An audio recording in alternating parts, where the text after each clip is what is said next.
But before we jump into that agenda, I wanted to take a little bit of time to allow you to meet some of our community members and allow those community members to speak on behalf of the groups that they represent. So first, on behalf of the innovators, I'd like to introduce Diomar C. from the founder of the innovation Enlight. Hi, everyone. My name is Diomar Cristal, and I am the founder of Enlight. And I'm just super excited that you guys are here. And I wanted to take a few minutes to show my gratitude to every individual that's on this call today.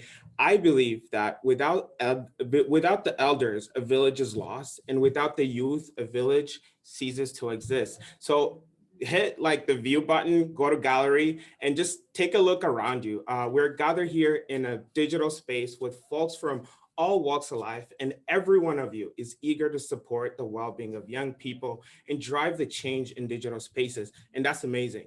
And just like it takes a village to raise a child, each and every one of our innovation need this community support to help shape our work. So we are very excited for this opportunity, and we cannot wait to see you in the breakout rooms and get your feedback. So put us to work, and don't be shy. We want to hear all your ideas. And asante sana and akuna matata, and that in Swahili means thank you so much. And don't worry, because this is about to be lit.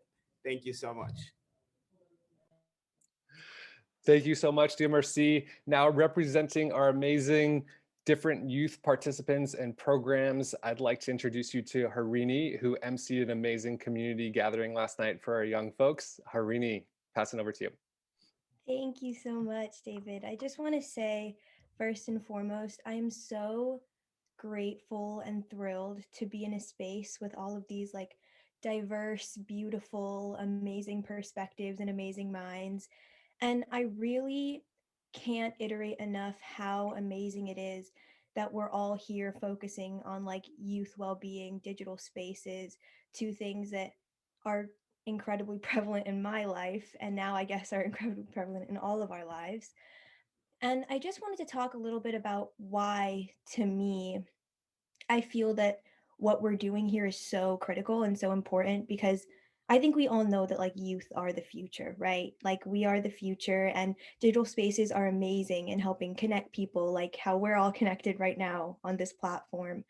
But they also come with a lot of drawbacks, a lot of negativity, a lot of issues that we're here to combat, a lot of mental health, um, things that they're there to tackle and all of us being here today trying to do good in the world and trying to take this issue and figure out different approaches and different ways to combat it based on our own experiences and our own perspectives is just I can't even like put into words how beautiful a thing that is. And it's just all of this like concentrated brilliance in a room with like people of all different walks of life is just so commendable and I can't iterate that enough. I'm going to throw up an applause just for my own speaking because I just am so I'm so excited to see everything that we can accomplish together. I am a member of the Y2I community, the Youth to Innovate. So I've gotten the opportunity to talk with so many innovators, so many youth, so many people who are just passionate about helping others and improving digital spaces. And Headstream has really brought this community together. And I don't know how long many of you have been a part of this community. I'm not really sure our different backgrounds, but I just want everyone to know that like this community is the most like supportive space and it's so incredible and it's so amazing that we've been brought together and we have a purpose and a drive and we're going to do great things. So I'm just in awe of all of your energies, all of your auras, this entire space, and I can't wait to see what we accomplish together. Thank you so much, Harini. We are so grateful for all the young people here today. This is during school. Some of you have work. And so thank you all so much for being here, using those permission slips whenever possible, convincing your professors and teachers that this was a learning opportunity. We're really grateful for you all to be here. And I'd like to now transition to one last welcome on behalf of Pivotal Ventures, who which is an investment and incubation company created by Melinda Gates and one of the founding partners of Headstream. I'd love to introduce Kelsey Noonan, who's also going to welcome you all. Hi, everyone. So excited to be here and to see so many faces from all over the US right now. I'm representing Pivotal Ventures, which, as David mentioned, is an innovation and incubation company. We were founded to advance social progress here in the United States. And we strongly believe that that can't exist unless our digital spaces evolve as well, and that we see social progress that is inclusive and equitable online as well as off. So excited to see both the young people and the innovators who are really taking that mandate forward today, and look forward to hearing from all of you more directly as we proceed. Thank you so much, Kelsey. I love that all three of you talked about community, whether that's digital community, in-person, virtual community. There's so much intentionality that we put into building that community. It's not as easy as just starting a Slack group, putting up a Discord channel. And so some of that intentionality is around the community agreements that we create. So I'm going to pass it over to Marie, who's our program manager of our youth programs, who is going to walk us through some of Headstream's community agreements. Thanks, David. Hi, everyone. My name is Marie Mimiaga, and I am the youth program manager for Headstream. My pronouns are she and her, and I also serve as an Accelerator guide for our amazing innovators. So what is a community agreement? A community agreement is an understanding between each other about how we want to interact with one another today. So what that means for us is that there will be a lot of interaction today, and we want you to feel comfortable bringing your whole self. So part of creating that environment is arriving at a set of a community agreement. These are pulled from the agreements that we have with our youth and our innovator communities. And we believe that they're even more important when we're gathering with so many folks from across the country that don't know each other, and it's for a short period of time. So during this Kickoff Lab, we really want to create this safe space for you. If at any time you feel uncomfortable for any reason at all, or feel like one of the agreements has been broken, please reach out to myself or any of the Headstream team members directly through the Zoom chat, and we can help find the best solution for you.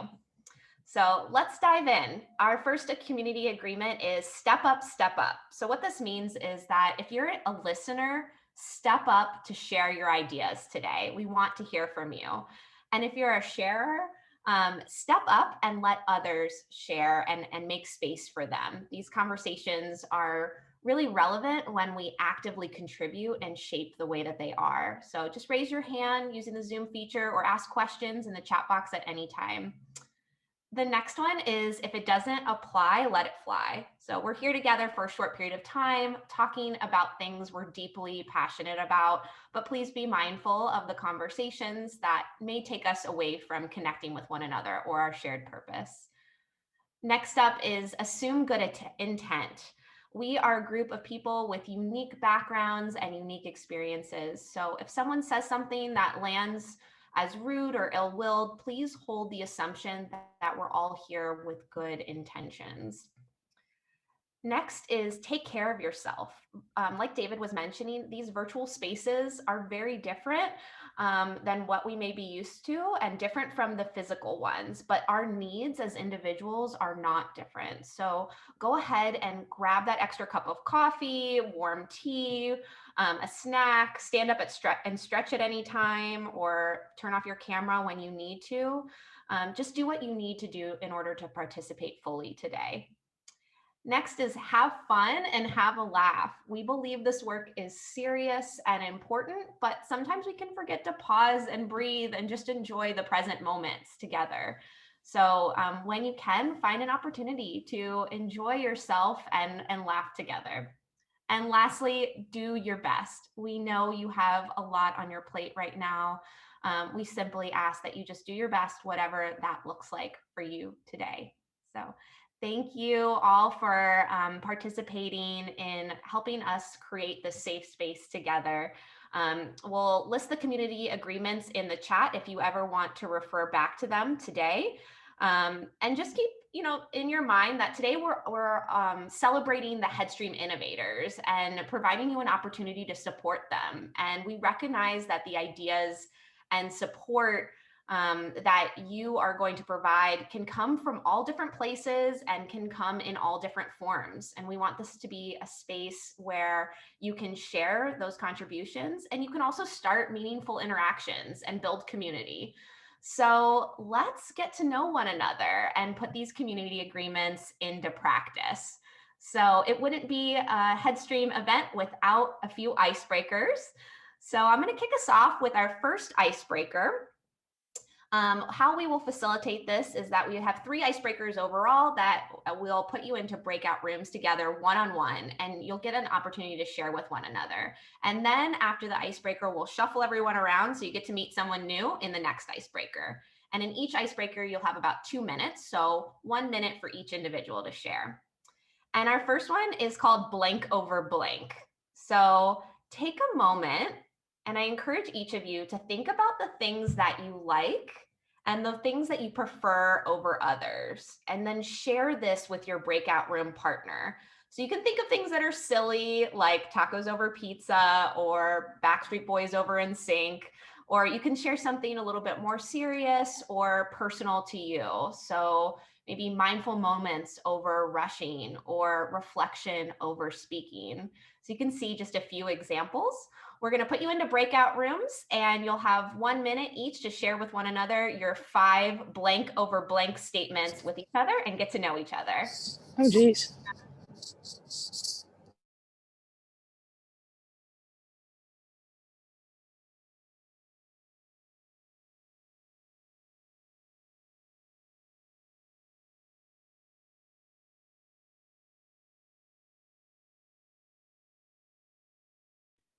Hi. You're on mute. Hi. Awesome.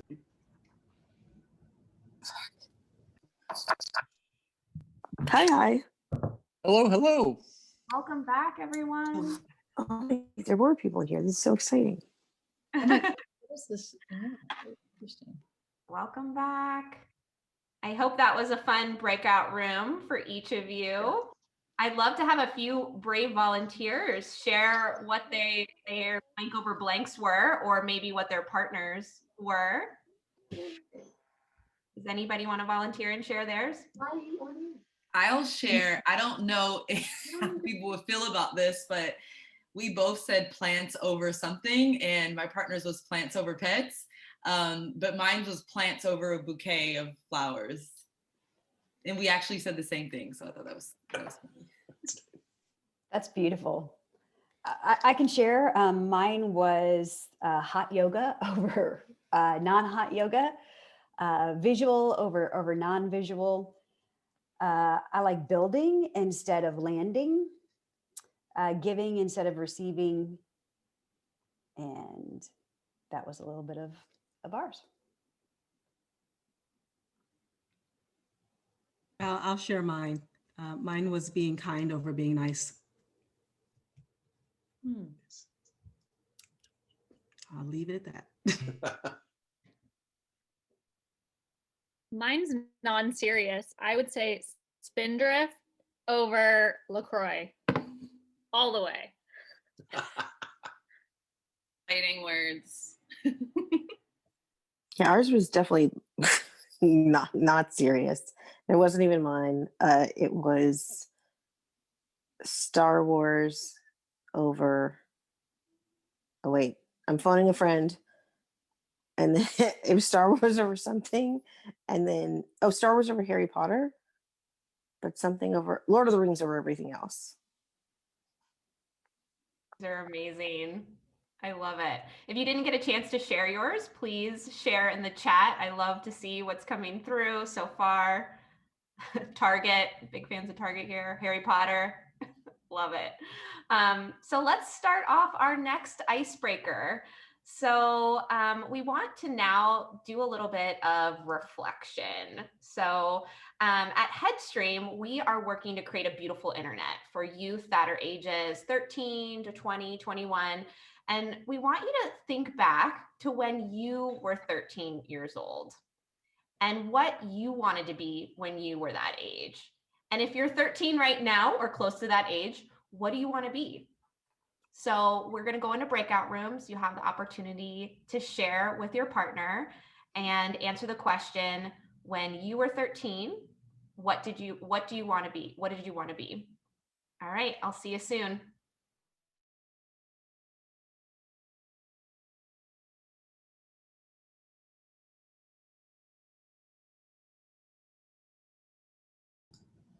It's good to see you all. Everyone else is coming in just 5 seconds. So. They asked, what were we going to be when we were 13? Would you have married me if I had been a train conductor or bus driver? Baby, I love you. Where does my mask? Welcome back. So great to see your faces. Awesome. How was that, traveling back in time?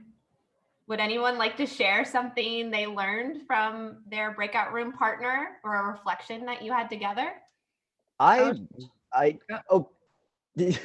you go ahead. Was there someone going, or sorry? I talked with my partner. They were 13 when 9/11 happened. And that made me think quite a bit, comparing my experience, high school or senior year, and like kind of how people balance out what's considered extreme contextually. And they, like me, were trying to figure out what the heck is going on, you know, in life and also in that discrete situation.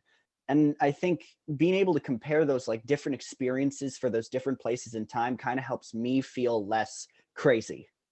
So that was it. Thanks for sharing, Josh. Yo, my partner was awesome, and she wanted to be Mariah Carey, and yeah, awesome. I love it. We won't put you on the spot to sing.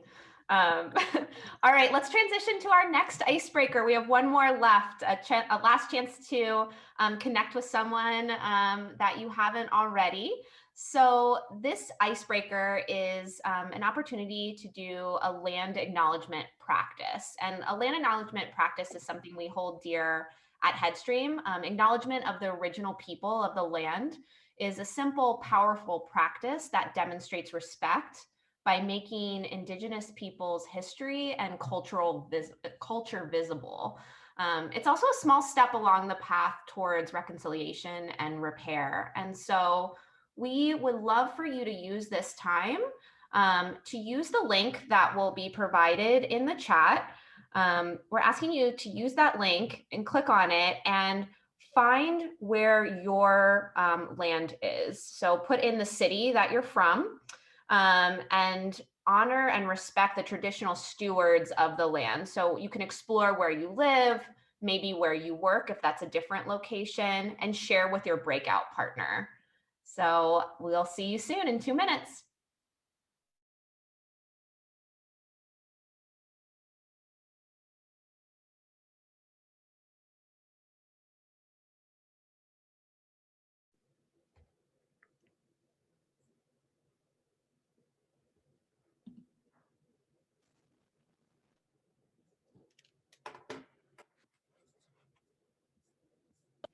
From Oklahoma, and specifically like a lot of them have Seminole ancestry because it's really close to, I just typed Oklahoma City, I don't know their zip codes by heart, into the map, and it makes sense because Oh, sorry, Catherine, didn't mean to cut you off there. Just wanted to acknowledge we're all back together. Wait, who's from Oklahoma? Welcome back, everyone. I hope that was a wonderful conversation that you had to learn a little bit more about where you live, where your breakout room partner lives, and really acknowledge the ancestors that were here before us and give visibility to the Indigenous people who are a part of our community. So thank you so much for opening up your hearts and this space for us all to connect with one another. I'm going to pass over the proverbial mic over to David to kick us off with an overview of Headstream. Thank you all so much. I really appreciate you starting to build that community with us and getting to know some of the amazing individuals in our community. So before we get to meet the Headstream Innovators, I just want to take a few minutes to provide a little foundation on Headstream and to meet our team. Headstream is an initiative exploring the intersection of technology and well-being. And when we say well-being, we're focused on the opportunity for digital places and experiences to allow young people, and particularly Black, Latinx, Indigenous, LGBTQI+, and multi-hyphenated youth to thrive and find support through the technology that is intertwined in their lives. So as we will present during the third and final section of today's kickoff, the crowdsourced research that we did through Digital Delta points to the complexity and the interconnectedness of the root causes of youth well-being. There's not just one solution that we can go through. We can't separate out economics or physical health or education or the environment from our own well-being. And 2020 and the COVID-19 pandemic and into this year have really laid bare for all of us what has been the reality for many of us for far too long. Health inequalities, unequal education opportunities, economic stratification. These factors are playing a role in the well-being of young people today and assuredly into the future. And the health of each one of those young people as individuals is the health of our society. Late last year, the CDC reported that over a 30-day period in 2020, 75% of 18 to 24-year-olds experienced at least one adverse mental or behavioral health symptom. 75%. Let that sink in for a second. What is the threshold from when we go from calling this a crisis to simply accepting that living with stress, anxiety, or depression or loneliness is the norm? Headstream is supporting an amazing cohort of entrepreneurs working to address this. And they aren't just solving these challenges for those who already have access or the resources to seek help. They're building relevant and customized solutions that can meet the specific demands of those most in need. But there's no way that they can solve this alone. They need your support, your individual brilliance, the power of your communities and of your institutions. They also need Headstream. And I know that may sound a bit self-aggrandizing, but I say it because as a program, we have the opportunity to shape an economy, to go beyond making incremental tweaks to broken health, education, or economic systems that were designed to intentionally oppress and exclude the exact communities of entrepreneurs and young people that we are trying to rise up. So how do we move from oppression to justice? Health justice, education justice, economic justice. Well, over the last 2.5 years, Headstream has been working to build a just and inclusive economy.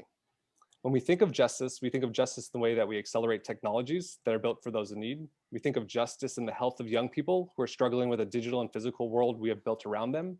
And we build economic justice by supporting entrepreneurs who, despite the hard facts and the dozens of reports that speak to this, their success is often ignored by traditional institutions or investors. You all have been the heart of this, the instigators, the collaborators, and we thank you for your contributions in the past and into the future. So we want to spend a little bit of time digging into the 3 pillars of how we're building a just and inclusive economy. And I'd like to start with our research, where we make sure we take an evidence-based approach to identify where we can have the most impact. And I'd like to introduce you to Bridget, the lead of our Digital Delta research team. Thanks, David. Hi, everyone. I'm Bridget. I, as David mentioned, lead the Digital Delta team. My pronouns are she and her. So as David mentioned, our research at Headstream encompasses a lot. It's been 2 big community gatherings, a causal loop systems map, and then our most recent work on Digital Delta, which is a crowdsourced initiative. All of this work allows us an understanding of impact for BIPOC and LGBTQIA only because we ask them and we involve them and we design with them. We are committed to working with and for the communities that we build for. So we ask the people and communities involved.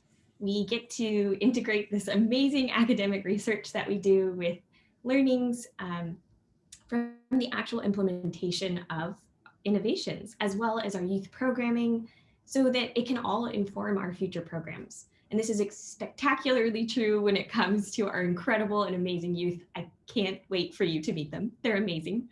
And it's not just about turning lived experiences or like hearing them, but it's about taking it to heart and listening to what this community says and turning it into action.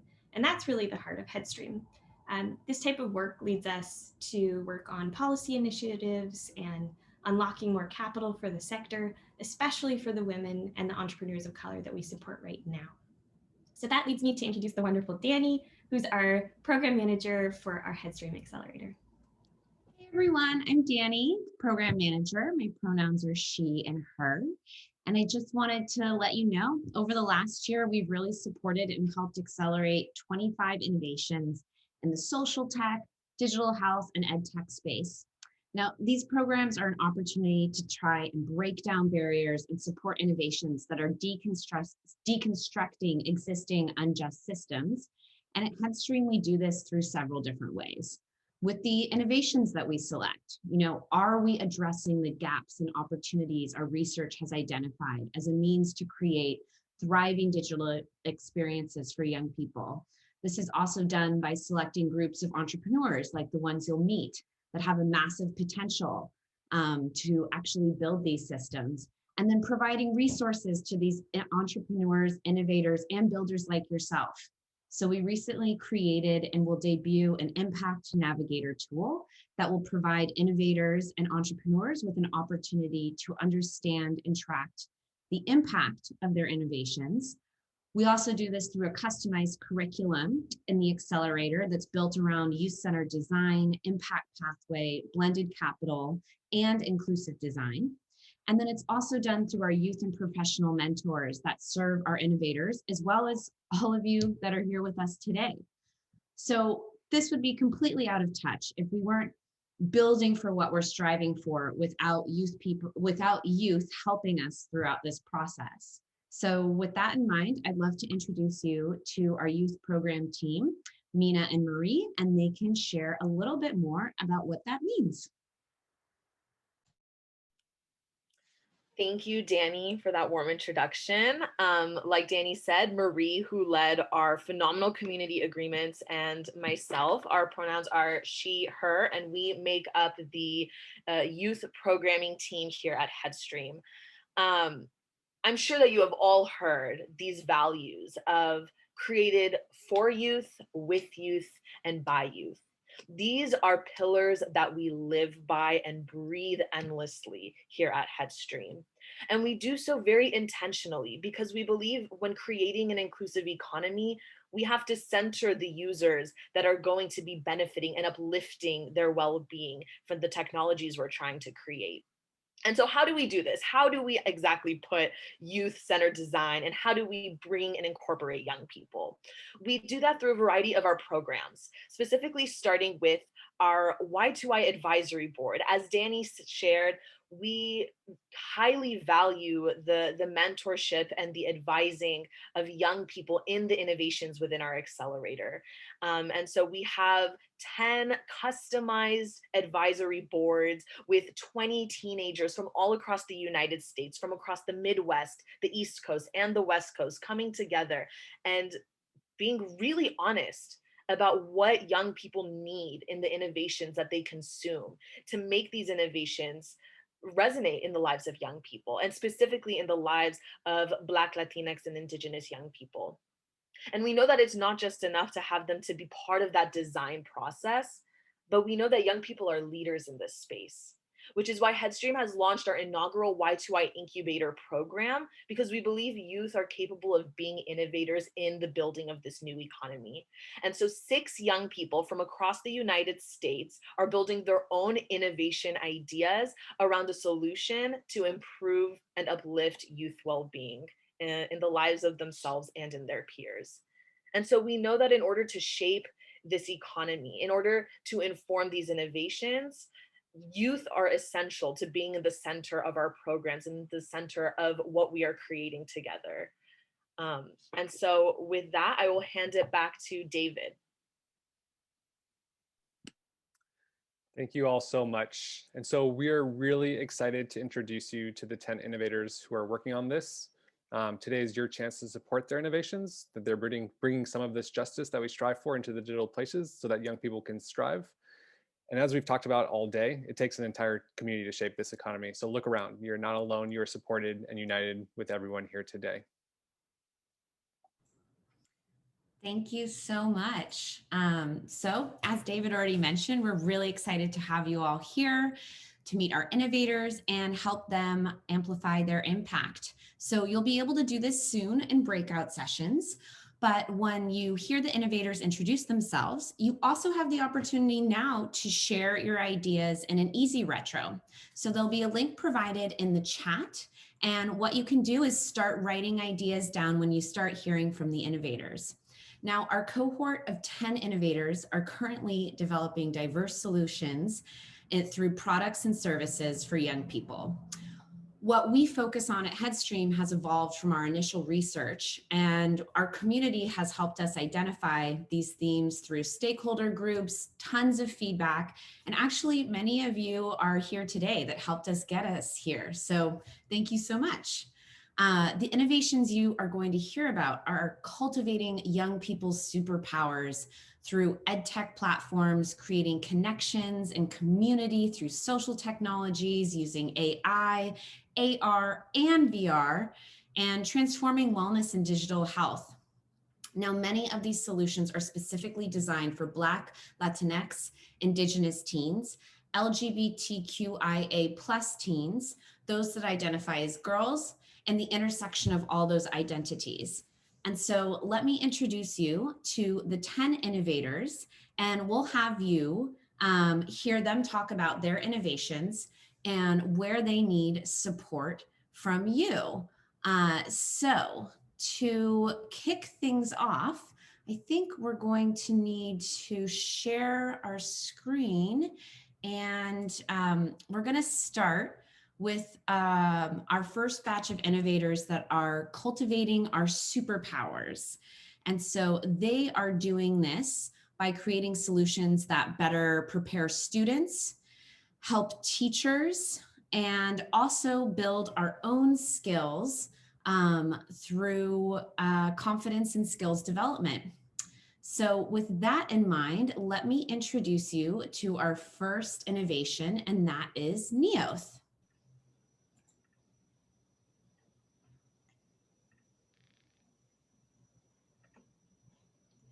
Hi, everyone. I'm Catherine Grill. I am the CEO and the co-founder of Neoth. So Neoth provides students stress and mental health support by delivering on-demand personalized care via our self-guided platform. Neoth helps students when they're feeling overwhelmed by providing personalized relaxation practices made by doctors and therapists. Students also have access to our expert advice videos, where they can explore topics like managing academic stress from the privacy of their phone or computer. They can even watch our student stories videos, where their peers talk candidly about mental health to break down stigma. School counselors get to see the impact of our program by tracking students' engagement and health over time on our healthcare provider portal. Tested and approved by students, we built Neoth in partnership with nearly 200 student advisors and student ambassadors. I'm so excited to be with you here today on the Headstream Kickoff Lab. Neoth is looking to build knowledge about the procurement process at schools to help refine our customer segmentation approach. We also want to discuss best practices for impact measurement beyond active users to really understand how our product can support diverse students. For youth ages 14+, we welcome you to join the larger Neoth community by being part of our ambassador program. I look forward to connecting with you all in the breakout rooms. Thank you so much, Catherine. And next, let's hear from Liminal Esports. Hi, folks. I'm Grace Collins. I use they, them pronouns, and I'm here today as the co-founder of Liminal Esports. So we are a research and development startup working at the intersection of games, education, and technology. Our company believes that all students should be a part of solving the biggest challenges of today and tomorrow. When we look at challenges in computer science and AI, climate change, and others that will determine our shared future, it's not enough to leave those solutions up to any one type of student. So our research arm, Liminal Esports, supports policymaking on educational technology and conducts research in schools to look beyond the hype and see the actual impact of games in the classroom. Our development arm, Snowbright Studio, puts our research into practice by building solutions to gaps in American education. Liminal and Snowbright were founded by myself, an Obama-era education policy official from the US Department of Education, and Nika Noor, a games industry veteran and 2021 Forbes 30 Under 30. We've received nearly $500,000 in research funding from the federal government to build the initial research guiding our product development. And we're now entering a direct-to-consumer commercialization phase through game sales and the mobile game market. Our in-development projects include Timetales, a game designed to support girls and gender-diverse youth in learning coding. Timetales features 2 time-traveling cats from the 1980s, including the first ever canonically non-binary character in a learning game. This friendly hop-top wizard that you see here is from our upcoming evergreen mobile game, Enchanted Florist, which will be one of the first games ever to directly support youth with neurobehavioral disorders in science classrooms through citizen science. And these little sprites are from our upcoming mobile game, Tiny Sprites. They will guide you through an artificial intelligence learning game designed to provide AI literacy to all students and the general public with no coding required. So Liminal and Snowbright are excited to be at the start of our conversations with private investors and others. We're really looking for advice right now on outreach strategies as we go to market, as well as additional research and publishing partnerships from the field. Thank you so much. So next up is Enlight.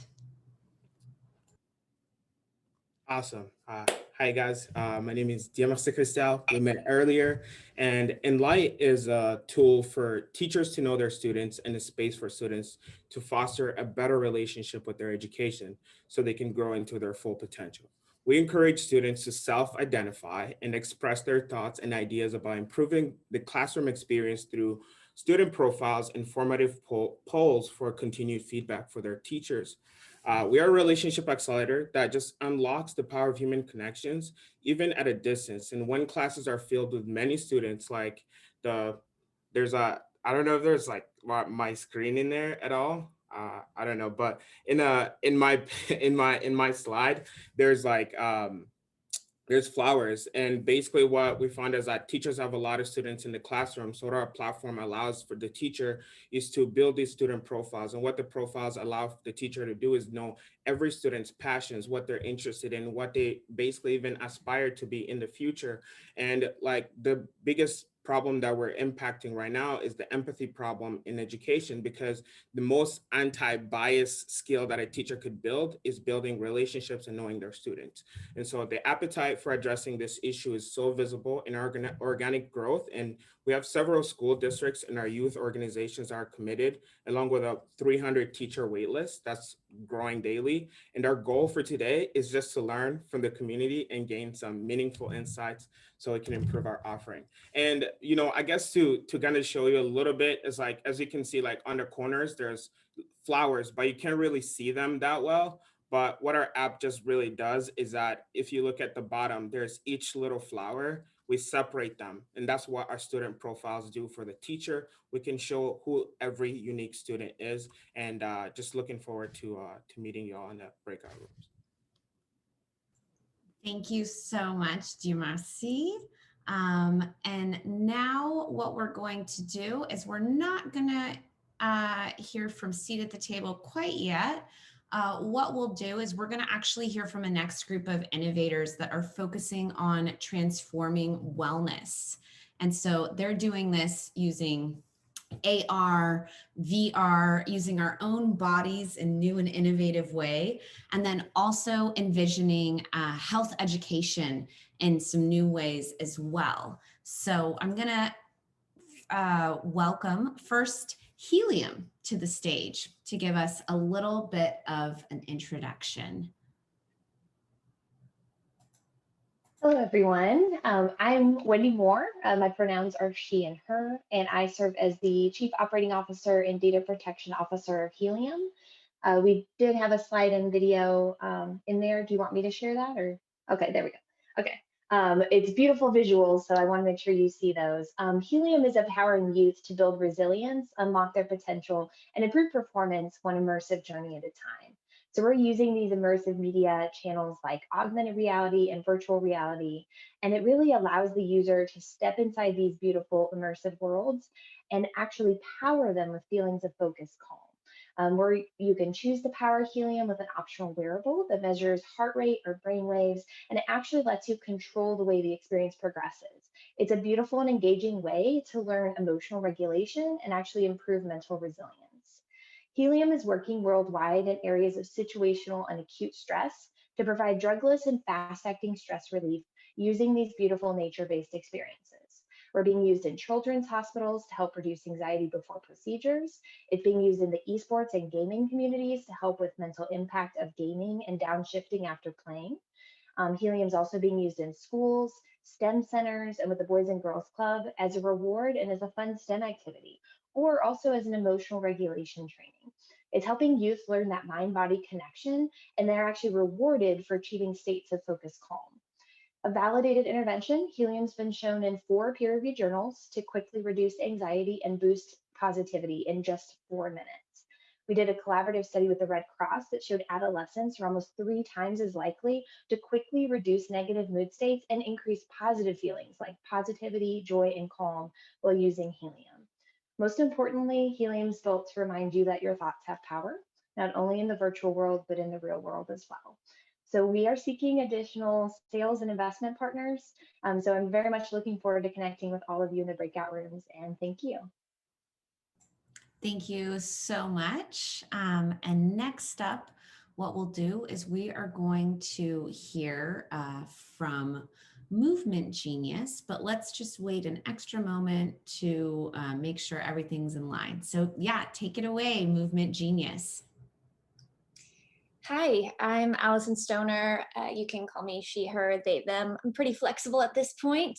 I'm the co-founder of Movement Genius, where we use movement to improve mental and emotional health. So at the beginning of the pandemic, I built out this live class curriculum with a licensed psychotherapist, teaching virtual mindful movement classes to help people reconnect with themselves, reduce stress, and feel confident.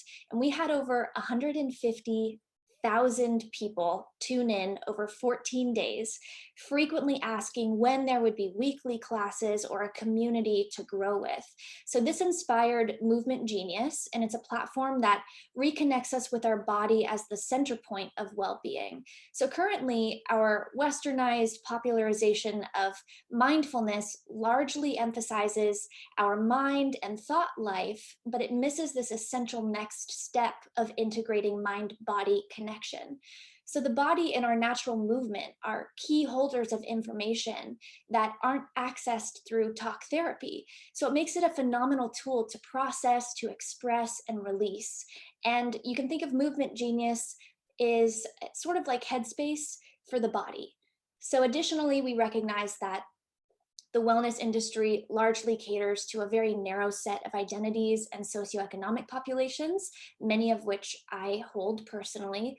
So our core team is made up of diverse instructors and co-developers, and we want to lead the way in somatic-based movement content that places multicultural competency, inclusive design, and accessibility top of mind. And we're very excited to discuss partnering with healthcare organizations, software developers, and securing funding resources. We believe everyone deserves to feel safe and at home and confident in their body, so you can live the story that you want to tell. Thanks. Oh, thank you so much. So next up, we have Violet. Thanks, Danny. Hi, everyone. My name is Karang. I'm the founder of Violet. Before building Violet, I worked at a health insurance company called Oscar Health, which was built from the ground up. And during my 4-year tenure at Oscar, I also led our LGBT affinity group. So a lot of my time there was really spent looking at the member journey that our LGBT youth and the LGBT community had. And one of the biggest pain points we saw was simply people cannot find culturally competent healthcare providers. And this is especially true in primary care and behavioral health, where we really want to establish a strong relationship with our provider themselves. And at Violet, what we're building is an industry standard of what it means to be culturally competent. So in simplest terms, we're pretty much building a credit agency and a credit score-like formula focused on cultural competence. I'm really happy to share that we brought together 100 therapists and tried out the version 1 of our formula, and it did really well. We improved retention by 2.5% or 2.5 times. And so now we're scaling the specific formula with a hospital system in New York City. And then regarding partnerships, we'd love more intros to hospital systems and then also conversations to investors. Thank you. Thank you, Violet. So let's kick it off with Lesson B. Take it away.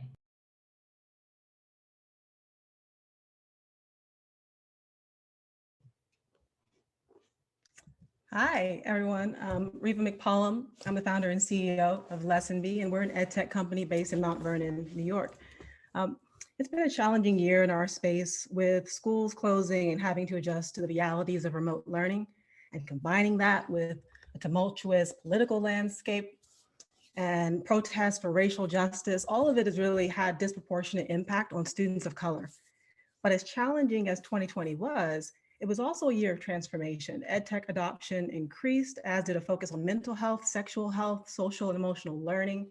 Educators see now more than ever the importance of teaching practices and solutions that can serve both as a catalyst for social justice, as a propellant for increased academic performance, and importantly, that can work both at school and at home.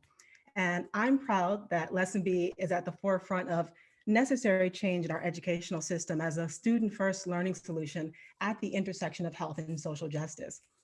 I've actually been in the EdTech space for over a decade and have seen effective use of technology in core K-12 academic subjects, but there's just one thing that just hasn't changed, and that's health class. That struck me personally because growing up as a queer Black youth, I struggled to feel healthy and connected in and out of school. And I really believe that a better health class experience, one that was affirming and rigorous, would have gone quite a long way to support my social and emotional development and supported me to reach my fullest potential. So I created Lesson B, an adaptive online education platform that teaches students in grades K to 12 to manage and nurture their health and make responsible choices through interactive, self-paced digital learning and role play. We use design adaptivity and conversational learning to create culturally responsive lessons with relatable stories, and we're building momentum towards state-level adoption and on track to implement at more than 1,000 schools by September of this year. But we need help ensuring that our pilots translate into recurring revenue so that we can continue to improve the lives of kids and teens everywhere. So I look forward to speaking with all of you and getting your sound advice. Thank you so much. So for our final group of innovators, we're going to hear from those that are creating connection and community online. Now they're doing this by bringing together global youth communities online, removing all borders through digital access, using empathy AI, and through digital storytelling to empower young people in all shapes and sizes, ways, and abilities. So we're going to start with our first group in this batch, and that is Seat at the Table. So take it away.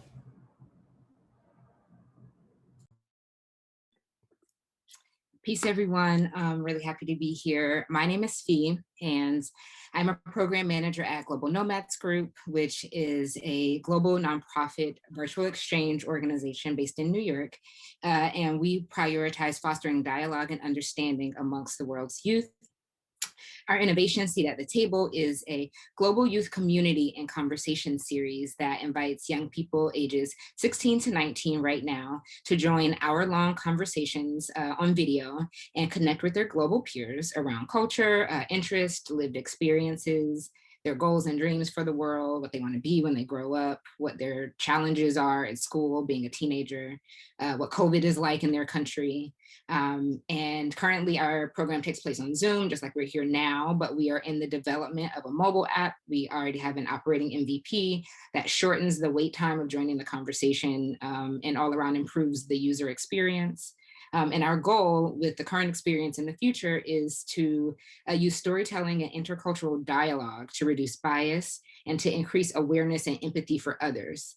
We believe that these are important tools for all people, but especially for young people as they grow into strong leaders and as they grow into, we want just societies, more just societies. We know that young people already know how to navigate technology. They know how to find each other online. They're comfortable with 3 screens. But we also know that social media can create silos, that news channels provide limited information or skewed information about certain groups of people or certain parts of the world.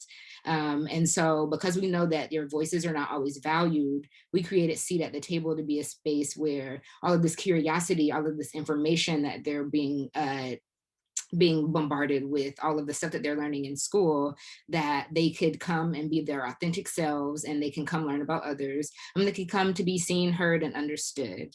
Our current priorities right now, where we are happily welcoming support, we're in the process of identifying the robust safety and security features that our app needs to keep our young people safe. We are working to grow our community and generate more engagement within the community of the young people we already have, and then to develop a aligned marketing and messaging strategy for more user acquisition as we head towards our public launch, which we hope to happen in June, which is our Q4. So I'm looking forward to connecting with you all to hear all of your ideas about this. Thank you. Thank you, seat at the table. So next up is Evermore. Thanks, Danny. And thanks everybody who showed up today through a spirit of generosity. I'm Ivy Mashoud, founder of Evermore.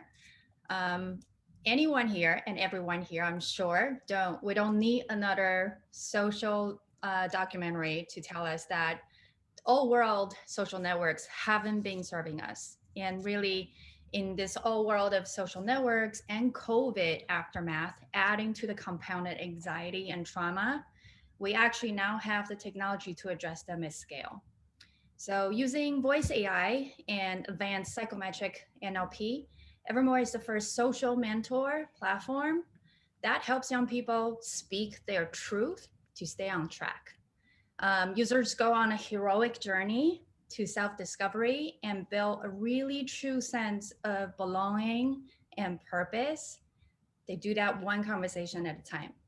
So with the app launching in 2 months, there are a lot of exciting features that's just constantly being rolled in. And I know as a product manager of 20 years, I eventually have to say, okay, we're going to market. We're really looking to partner up with people who are very committed and passionate about mental health, but first and foremost, investors who are passionate about mental health to help us raise a pre-seed round of 800K so we can get to the B2B SaaS platform that will connect essentially all of the psychometrics data to help bring insight to wellness and mental health clinicians as well as education.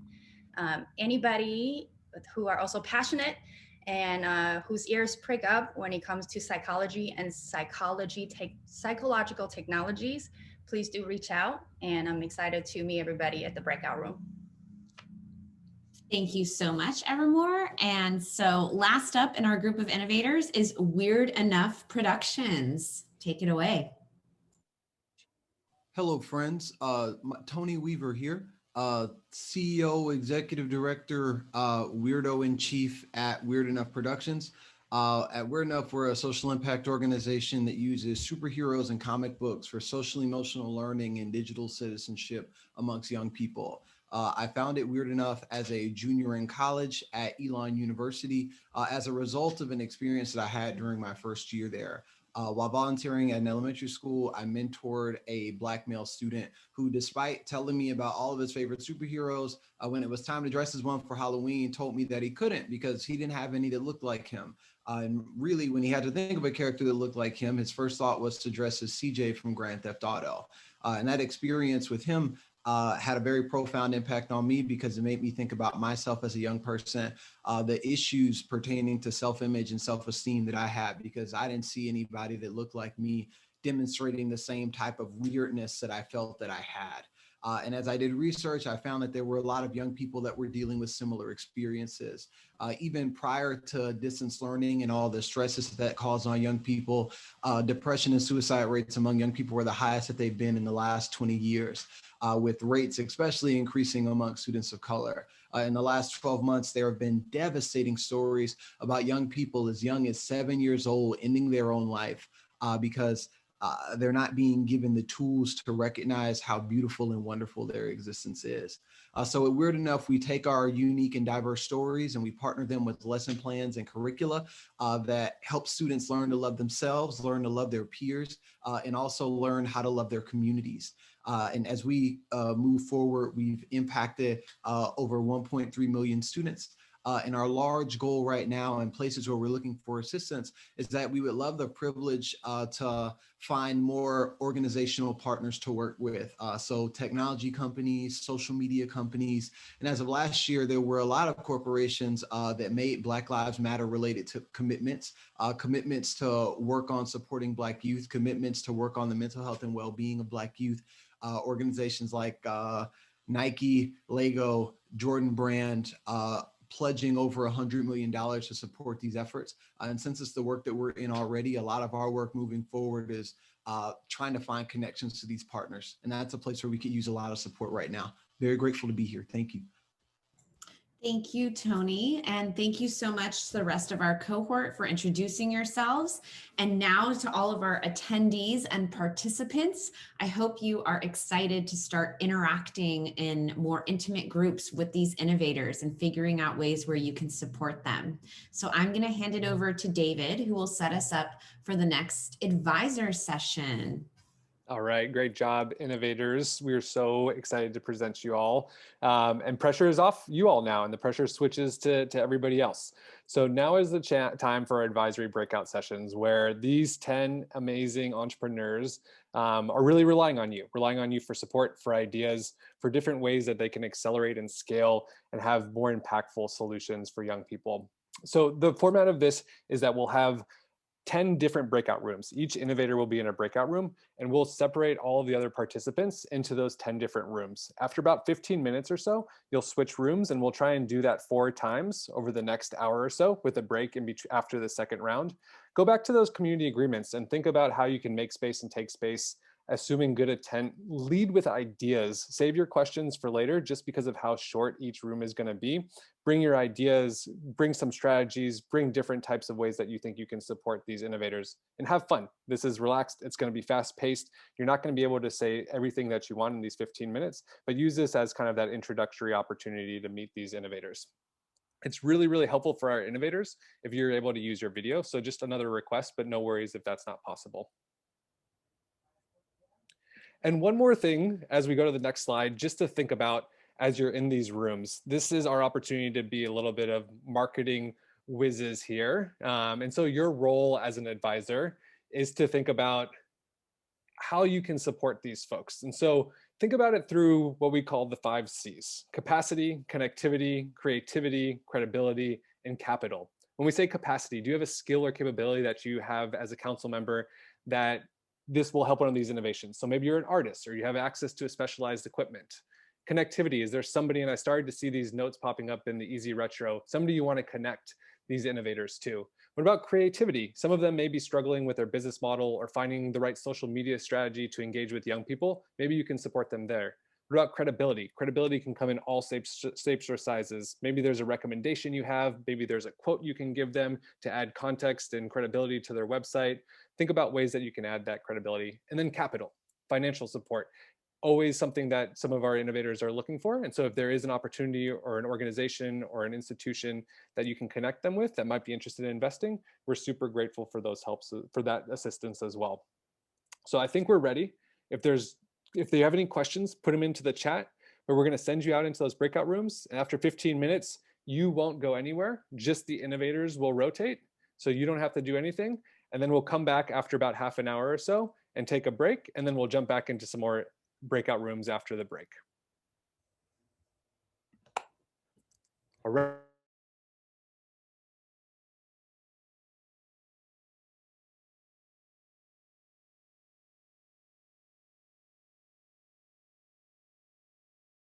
My group early so I can say hello.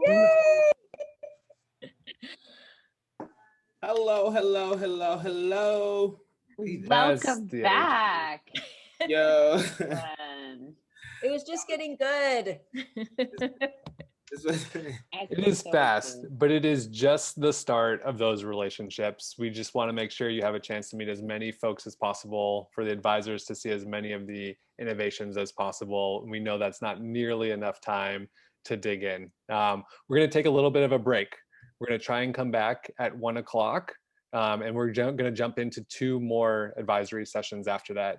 Just an admin note, innovators, we will move you, so you all don't need to touch anything. Stay in your rooms until you move. But we have a really exciting video to show you during the break, but now's your chance to get up, to stretch, to go get a snack, refill that coffee, use the restroom, whatever you need to do. We're going to come back try your hardest to be back at that top of the hour. So 1 o'clock on the West Coast, 4 o'clock on the East Coast. I know we have some folks in the UK and in Australia, and I can't do that math quick enough, but see you all very, very soon before we jump back into some more breakout rooms.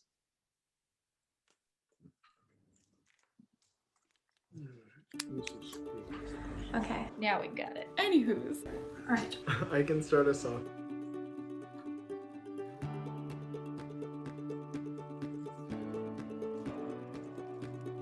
Social media and digital spaces are infused with our lives. They influence pretty much everything we do. Our generation is the most connected it's ever been.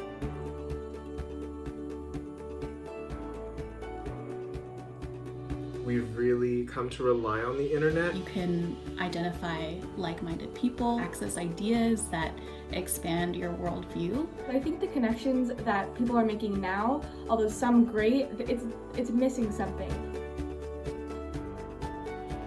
Some things that social media and digital spaces can bring to young people like us is that sense of community. Somewhere where people are empowering each other. A digital space that is open and real.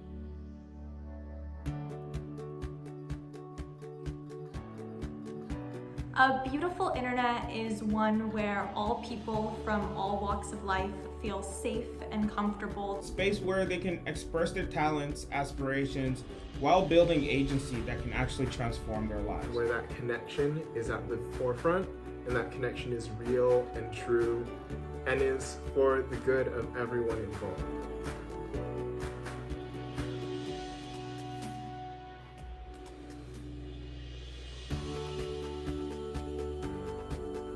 When I was 14, I was diagnosed with Asperger's syndrome. At that time, I really just needed to feel represented. I needed to know that I wasn't the only one out here experiencing these problems. I'm one of the founders of Trill Project. We were a group of high schoolers from Los Angeles wanting to create an app where LGBTQ+ teens could freely express themselves. I'm the founder of Enlight, a platform that expands a teacher's ability to create meaningful connections that improves classroom engagement while informing and enhancing classroom instruction.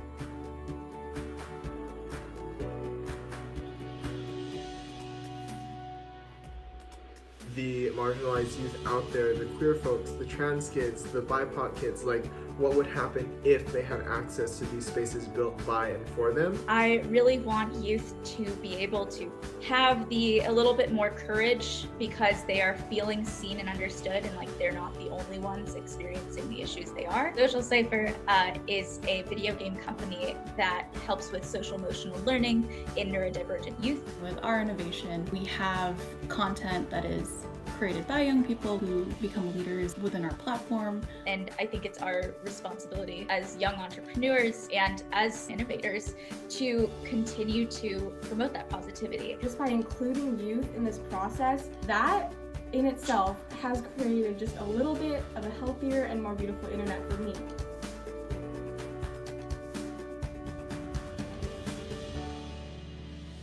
The amount of positive impact and the sense of community and the relationships that have been built through digital spaces are like priceless. I've definitely grown a lot as a person. And that confidence leads to like really coming into your own identity. And it gives you this feeling of, oh, if they did it and they're like me, they look or think or have the same experiences as me, then I can do it too. It's what I would have wanted when I was a young person. I see this issue. I want to create these positive digital spaces. What can I do? Such an easy question to answer, but at the same time, so complex. Don't feel like you just have to use this technology. You're completely capable of starting a business, advising businesses, getting involved with the other side of things. Go out and build yourself. Be heard, be seen, and be known. You know, we are dreamers, we are doers, and we're change makers. We each have this individual superpower. And once you figure out what your superpower is, then you put that into action. Invest in ideas and innovators from marginalized backgrounds, from low-income populations. You can create new social technologies. If you're an investor, you can invest in those technologies.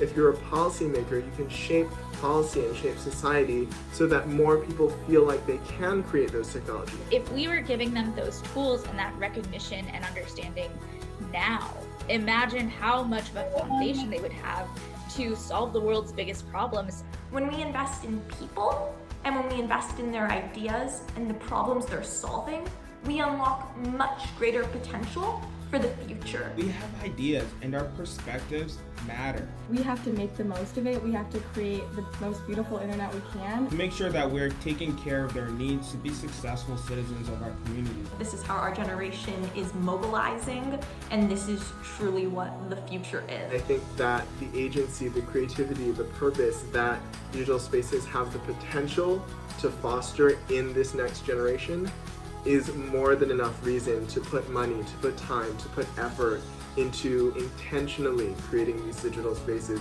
for this generation and for future generations.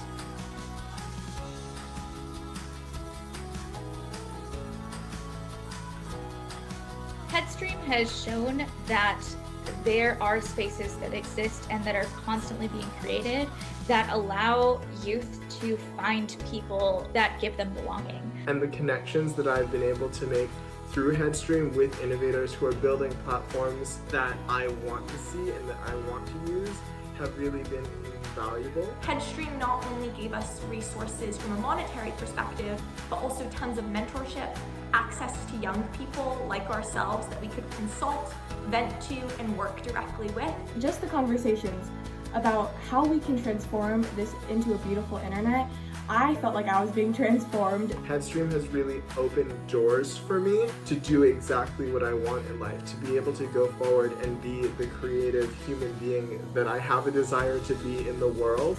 They're committed to making this a beautiful internet and starting at this grassroots level of us, the youth, the people that are going to make the internet a beautiful place in the next 10, 20 years. And that's why I'm so excited to be a part of this.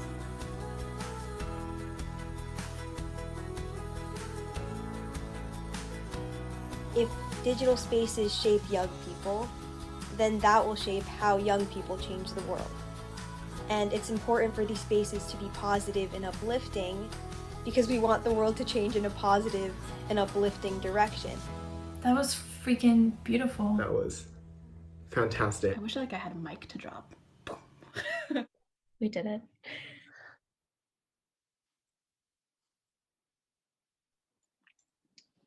Okie dokie, everyone. You have about a minute before we come back, and I thought I would just maybe lead everyone in a few stretches as you come back with maybe a nice cup of tea, coffee, or a little snack.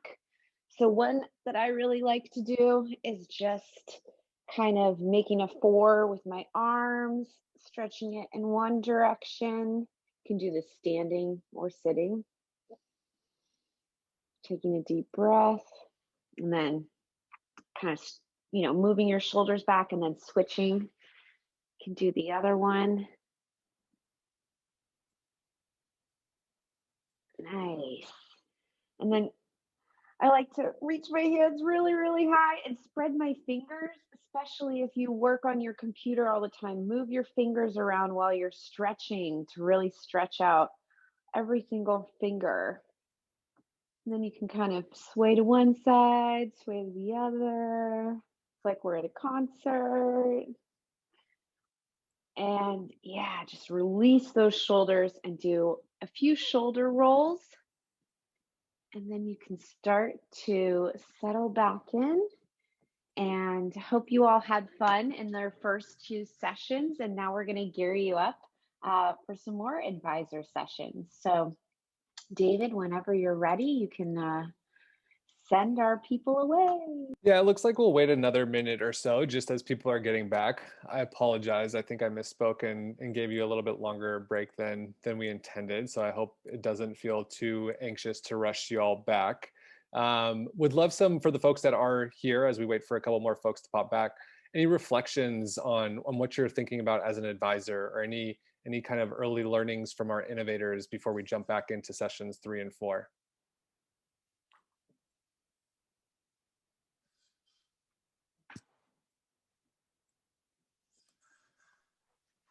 So I'll just say, David, that congratulations once again on assembling a great collection of young entrepreneurs with some really great ideas. I was telling people feels like my 3rd, maybe it's just my 2nd year that I've been engaging with you guys. And I'm always very impressed and hopeful about the work that you guys are doing. So kudos. I've already dumped, I shouldn't say dumped, contributed, that's a better word, a number of ideas around those C's that you had mentioned into the Easy Retro. By the way, really nice that you guys have added that platform this year, which makes it much easier for us to contribute our immediate flash thoughts on the run, and also create some accountability around our follow-up. So excellent job, keep it up. Thanks so much, Craig. You are one of the OGs of Headstream, and so you have seen our evolution. And for folks that are concentrating on the conversations, that Easy Retro board will be available after the event as well. So if you're jotting notes down on paper or holding them inside of your head and want to go back to that, that will be available for folks afterwards as well.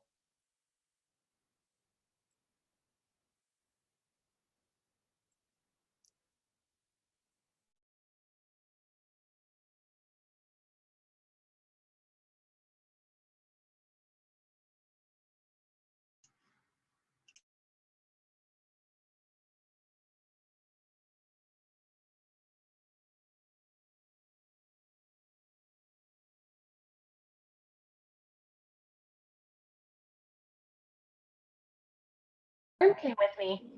Love it. That's great. Are we gonna be oh, never mind.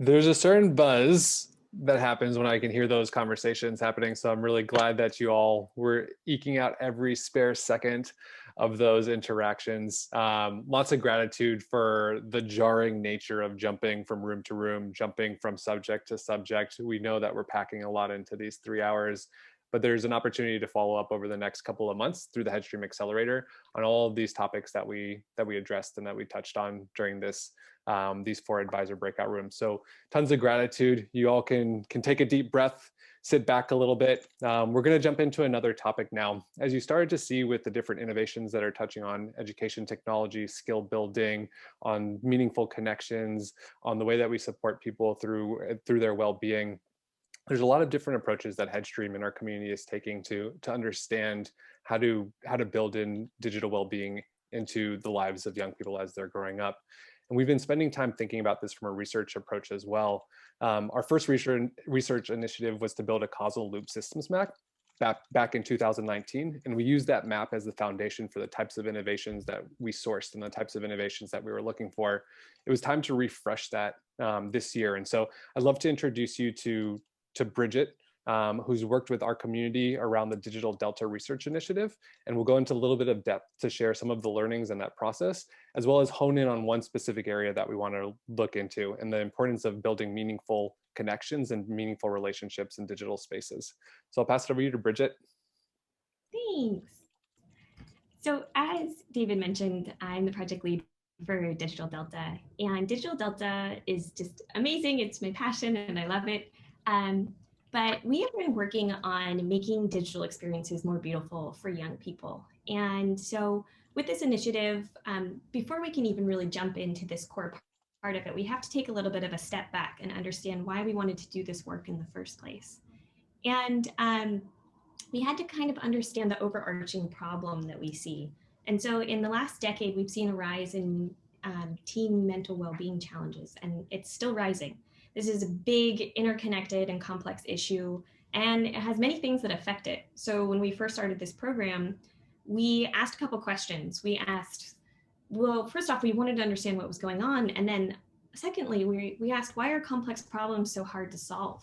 And first, it's that they're too big to be understood, solved, or fixed by any one person. If you break them down, they're comprised of smaller root factors and there's so many of them, it's overwhelming. And then if that's not enough, there are these smaller root factors that are interdependent in complex ways. So to address the problem of this complexity and magnitude, we had to ask which of these root factors, if solved, could have the biggest positive impact.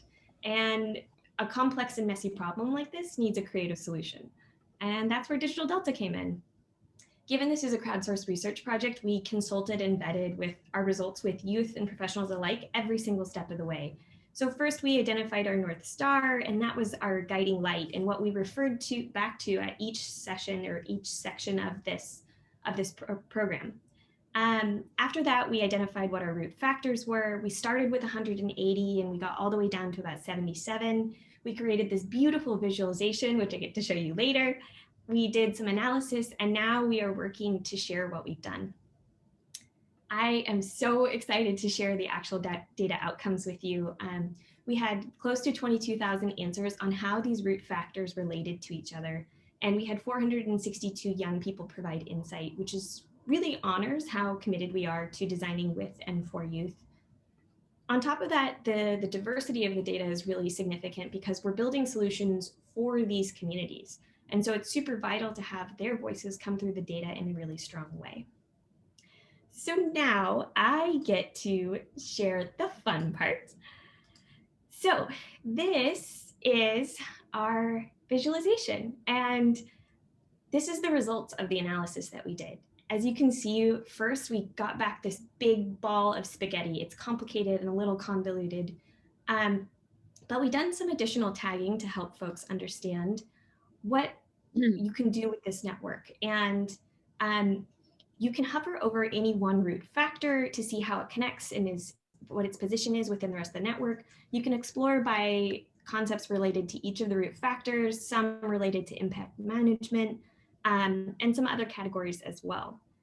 So through further analysis, we really found what we were looking for. And that is these catalysts. And I can't dive into the whole entire analysis here, but these 13 catalysts that we found that are here in yellow are really important because they have a high catalyst score, which you can see here. And then in their relative position, they are more upstream than downstream. And what that means is if you think about like an ecological system, like a river, anything that's upstream is going to have a lot of effect on any things that are downstream.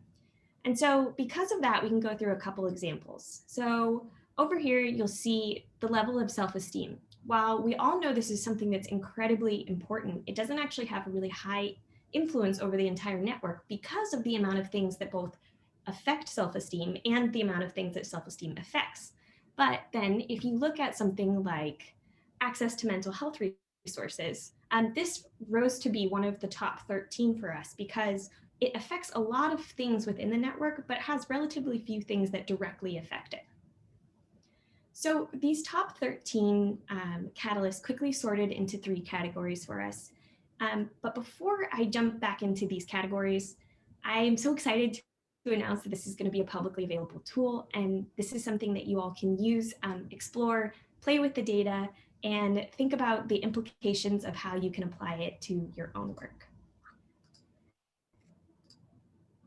So with that, as I mentioned, these 13 catalysts, they sorted into 3 categories, and that's balanced content, accessible resources, and positive relationships. And today I'm just going to be focusing on positive relationships.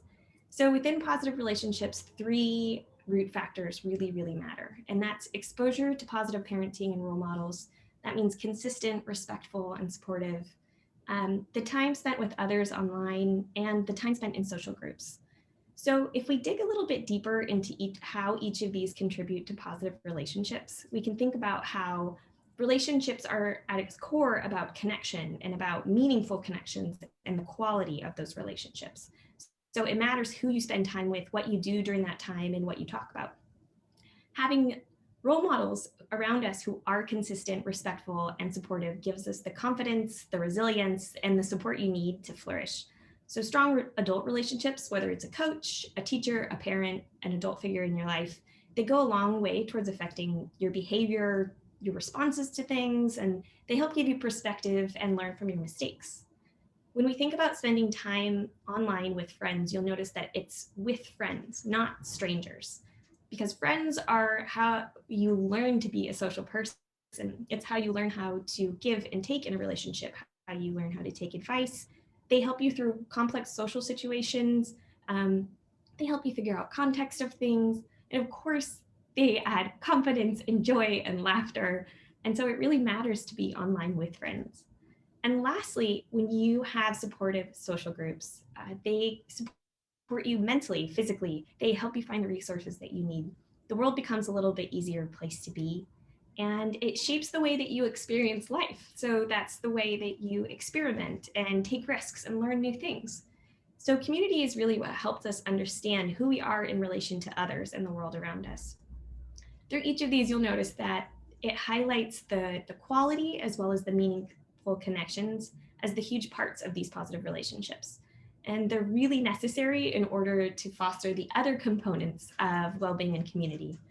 So with that, I'll pass over to David, who's going to talk a bit further about what community means for innovations in this space. Thanks so much, Bridget. We're really excited to share this crowdsourced research. It'll be coming out at the beginning of next month. So keep an eye out on that when we'll figure out the ways that we can leverage this for your communities, for your organizations, for your innovations. What it's really brought to the forefront for us is doubling down on meaningful connections and thinking about how we can build these into the work that we do at Headstream. Obviously, we'll continue to support innovations like the ones that you've met today, that these types of communities and connections are at the forefront. But I think we need to expand that to start thinking about other ways. And so we're starting today with a thought partnership and kicking this off about ways we can look at this a little bit differently. How do we take some of the learnings of this community, some of the research, and take that upstream into some of these big tech platforms where a lot of young people are? What are components of those platforms that we can train the folks who are working in trust and safety, the product managers, to think about? I think for this session as well, we're also thinking about the ways that we can take products that are focused on health or on education and that don't necessarily have communities as a primary feature, and how do we build communities as a complementary feature to that work?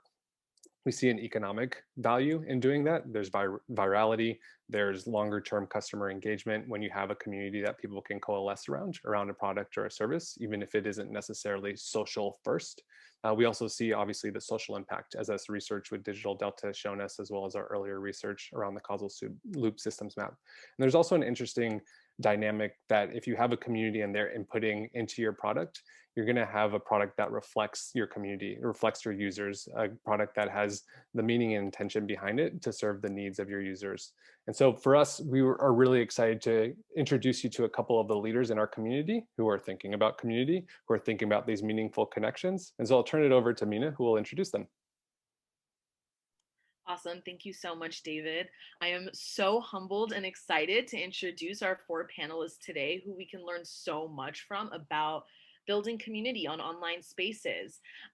Starting with Mika Lee John, the CEO and co-founder of the innovation To Swim. We are so lucky that we were able to work with Mika during our first Accelerator here at Headstream. Also serves as an amazing Hope Lab fellow and continues to be an active and supportive community member for us at Headstream. I'm also excited to introduce Stephen Wempel, who is an investor with Sparrow Ventures that particularly focuses on investing in things that make life worth living, specifically well-being, work and purpose, and human connections. Nextly, I'd like to introduce Lex Yu, who is an amazing new member of our Youth to Innovator Incubator program. And so they are particularly focusing on building a social technology application for young people of color to be able to come together and share their stories and realities, specifically in neighborhoods and cities in America where there aren't that many access to other youth of color around them. And lastly, but never least, happy to introduce Sean Lee, who has a great deal of experience working at as the Trust, Safety, and Community Director previously at Discord, also with experience at Reddit. And I am just so excited to be able to open up each of you to our community and to learn what does it really mean to build community on digital spaces. And so with that, I'm going to start out our first question to Lex, our Y2I Incubator innovator here. And so Lex, I wanted to ask you, since you're building a social tech platform for youth of color that will share their experiences, why do you see a need for digital communities, and what inspired you to build your innovation? And how are you putting that inspiration into the platform that you are building in the incubator program? Yeah, So what inspired me to come up with this idea is that, especially now that we're in a pandemic, I think everyone can relate to like not having people in real life that like you can sort of talk to, and especially for people of color, like youth of color when they're growing up, like if there are only a few people who like share your experience around you, you can't really form that community and sort of talk about your identities because you just don't have that language and that community to like support all of that. And that's where online communities really become important, because if you can't find it in person, then like you can find it online. And one way that I hope to sort of build this into the platform is that like I do hope that it can become a place where you can like the focus is on making real friends, not really like how many retweets can you get, things like that, but like actually forming communities with people and getting to know them as people and sharing your experiences. Thanks so much, Lex. Stephen, we have a question for you. And so curious from Sparrow Ventures' point of view and your point of view, you all have been investing in this space for a while. What do you look for when you think about investments and thinking about the community component in those investments? Why do you all value products and services that have a community component? And how do you all distinguish between a community and say a little bit of what you've mentioned in the past around a network as opposed or kind of looking a little bit different than a community? Yeah, certainly. First of all, thanks for having me. This is an awesome group of people. I appreciate the opportunity to get to share our points of view at Sparrow. So I think first and foremost, we're filtering for purpose-driven companies, and kind of our mandate since day one has been to, think about companies that are using the internet and technology to kind of deliver on its original promise, which is to connect people in better ways. And kind of that's how we first approached kind of thinking about the future of community and where community was going. And I think underlying a lot of the problems that have been created by kind of social media 1.0 and 2.0 is really the misalignment of incentives with the platforms that are hosting kind of social media that we know today and the end user. And so when we think about community and companies that are incorporating community in really intentional ways that we want to work with, we're thinking about businesses that have better aligned business models that allow for the business to really think about community in a way that's always going to serve the user. And so for us, that means thinking about it more often than not comes in the form of what we call product-led communities, which are companies that are building a product or a service that are then incorporating community on top of that in a way that allows the user to like 10x their experience, get the utility they're seeking out of going on this endeavor, whether it's learning something, improving their health, making new friends, so on and so forth, like things that have longer time horizons that typically have lower feedback loops. Community plays a really important purpose. And so for us, it's like we don't think every internet company, every tech company should have a community, or at least they should be honest with themselves and not call what they're building a community.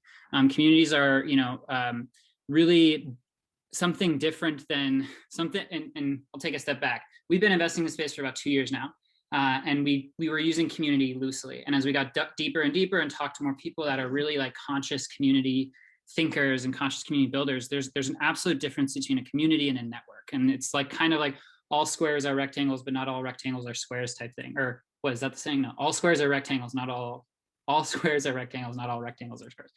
We'll go with that. Where like all communities are kind of in a network, but not all networks are communities. And communities are very intentional spaces where people, know each other beyond just kind of like seeing their icon and exchanging messages. Communities are places where people are expected to give more than they take more often than not. There's a shared commitment to something beyond why they're there, or a commitment to some greater identity. So I think we want to be more conscious about platforms that are thinking about building communities and thinking about building networks. We love them both because they both have like the economic value that David was outlining. But when you say you're setting out to build a community, that means something really intentional, and that's going to change the way you channel resources to the types of spaces you're building versus if you're building a network. It just is a little bit different. And I think we'll see where the world goes, but a lot of people are jumping into this world of community right now, which is great. It's great. We all need and want more spaces to connect and build relationships, but we're hoping that kind of people do it with a really conscious effort. So that was freewheeling and all over the place, but I hope that answers your question, David.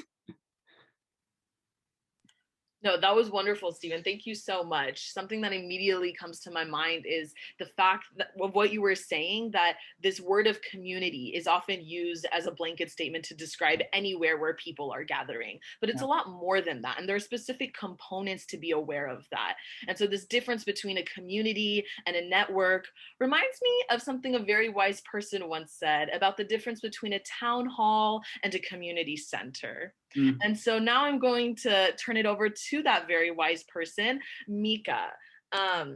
You are an expert at building online communities. You've done this continuously through your Innovation to Swim, and you continue to do so in all of your different endeavors and ventures. And so I know that there's a lot of intentionality that goes into the way that you create these digital spaces. And so for everybody in the room who is listening, what are some of the foundational components that we should all be thinking about when creating spaces for meaningful connections online? And also, how does your commitment to inclusive design drive those components? Big question. I have 2 minutes or so to answer it. Is that right? Okay, cool. Also, hi to everybody. I'm like going through all the screens and so excited to see so many wonderful people that I know and many wonderful people I will hopefully get to meet at a later date. So please don't hesitate to reach out. So to briefly and very quickly try to answer a little bit of Mina's question, I think that first, it's not purely only about components, but also about our own thinking. And this comes, of course, extending from what Stephen just said about how we think about inclusivity and how we think about intentionality.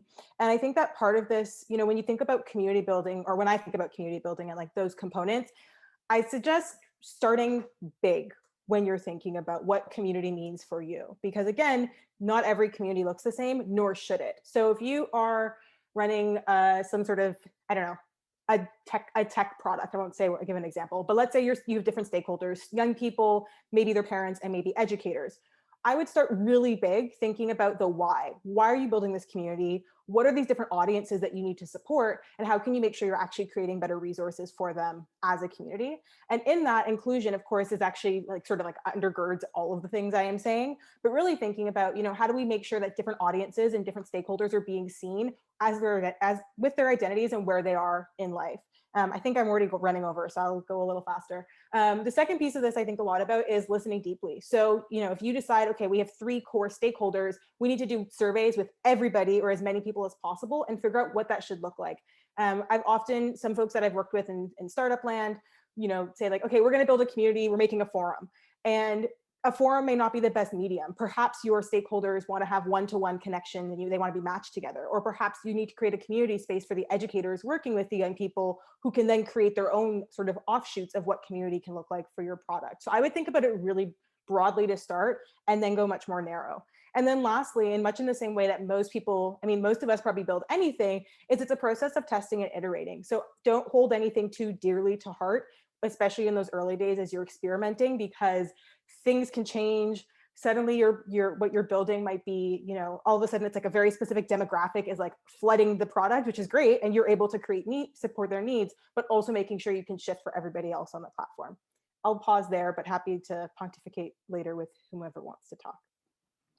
I love it, Mika. I think it sets us up really nicely for Sean to kind of jump in as we think about going broad and then narrowing down in, and the idea around that communities aren't going to, or the challenge around building a community at the start for everybody and figuring out exactly how to meet the needs of the different types of people in your community. Sean, you have experience building communities, thousands of communities, right? Whether they're on Discord or in the past at Reddit as well. And some have been small, some have been large. A lot of them have been communities that have brought people together that don't know each other, but have brought them together around a passion. And so from your perspective, working on kind of this trust and safety component of building these communities, what are you thinking about for the user to create this type of thriving community, especially for folks that aren't coming to a community around their connections to the other people in that community, but around a product or a service or a passion?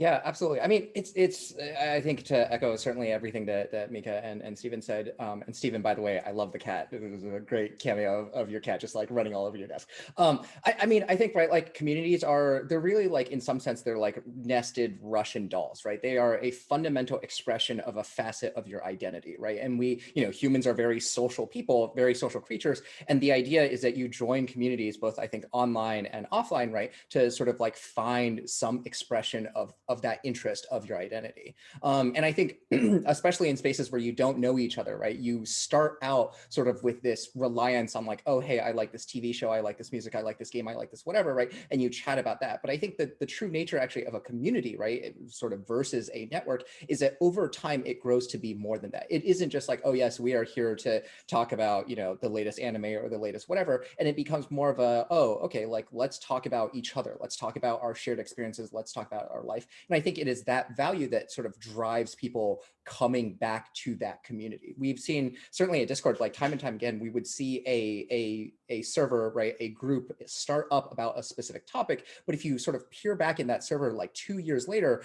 they might still be talking about it, but really what they are now doing is they're talking about each other, right? They're talking about sort of their lives, their shared experiences, and that's the bonds that they've really driven there. So I think that's really important. And it's right, it is about designing those intentional spaces where you're like, okay, like what are people doing here? What do they want to get out of this space? And how do we facilitate those deeper connections where they do come back time and time again?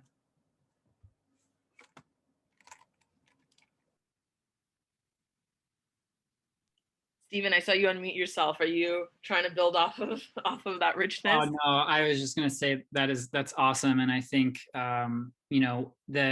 that's why we kind of love it from a VC perspective, because the conversation evolves beyond what you're there to do, and it makes it super sticky, and it gets you to keep coming back. And what we hope really is, when it goes back to that business model alignment, if you keep coming back for that thing that you initially joined the community for, you're going to ultimately continue working towards that goal, whether it's losing weight, learning a new skill, getting better at gaming, improving your mental health. I think using that peer-to-peer, like peer-based, near-peer learning, whatever buzzword you want to use to get people to keep sticking with it, is really, really important and valuable. And like just a reflection of the way people learn and have always convened and communed over time. So it's nothing crazy. It was awesome. It's also always awesome to hear from people really in the thick of building communities like Sean. So it's cool. No, this is awesome. I just want to continue having this conversation. And most importantly, I want people to be able to take this and apply it. Each of you come from such really rich and very different perspectives. And we have so much to learn about what does it mean to really build community.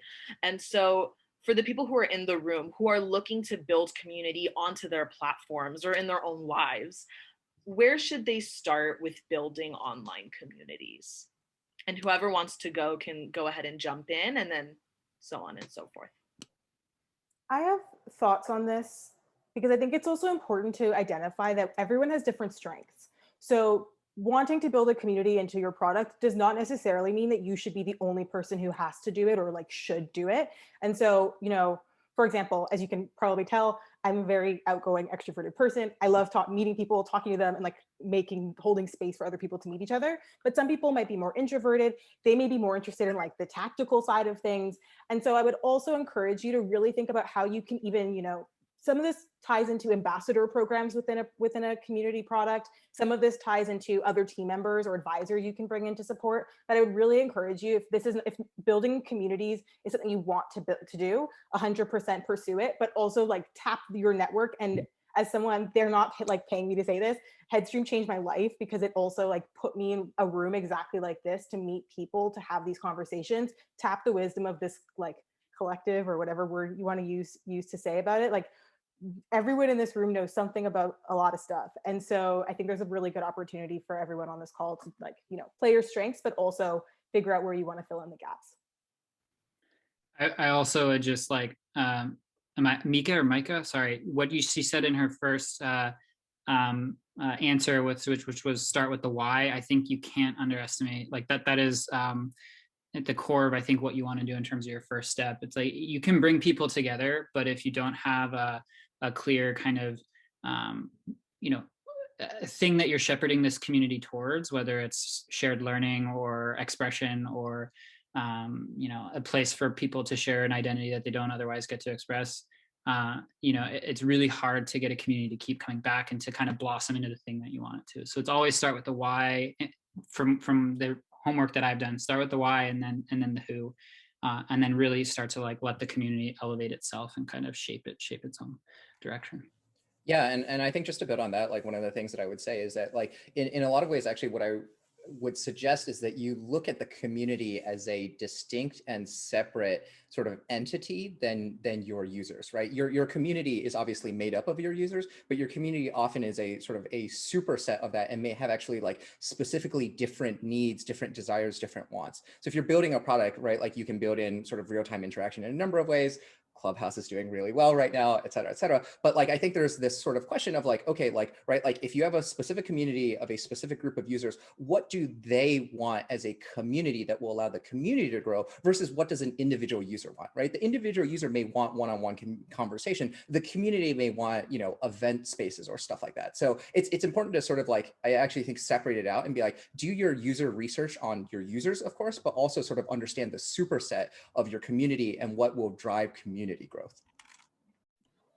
Yeah, and going off of that, like the difference between the individual and the group is that like, for example, if you have like an open platform, like you obviously can't control like who's going to sign up and use it, but what you can control is like how you kind of direct the conversation that's happening like in that space.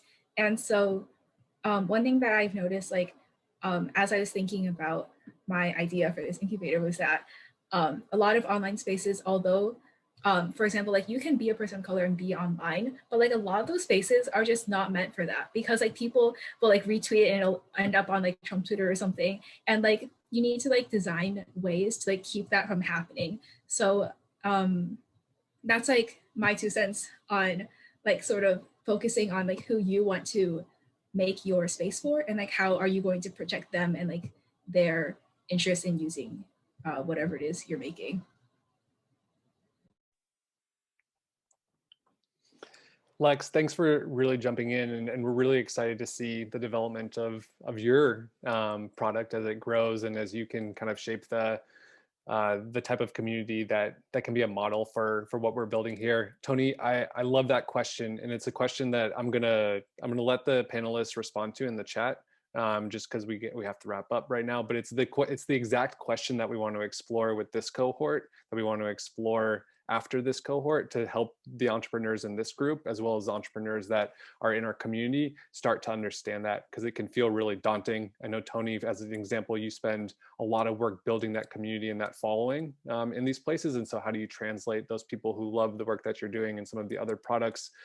Thinking of Neolth and the student ambassadors, you all have built an amazing community, and some of these other communities that already exist. How do we do that for some of the other folks that are building products and services in this group?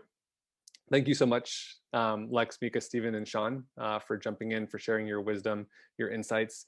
Thank you so much to everybody for being here. Those of you who have stayed the full 3 hours or who have jumped in, we have an immense amount of gratitude for the work that you're doing. We're going to wrap up with one last rapid activity, and this requires everybody to change their names. I think you all have the opportunity to do that. You can go to the top right-hand corner where there's the 3 dots around your face. And what I want you to put in is just 3 dots. Everybody will be named the 3 dots. And we do this to create a little bit of a chat swarm. And we do it to add some anonymity. Oh my gosh, I saved the hardest word for the last minute of the day together. And to get to know how people are feeling. And so the first question, and I want you all to answer in the chat, and we'll answer right after I finish, is what are you taking away? One word for what you're taking away from the session today.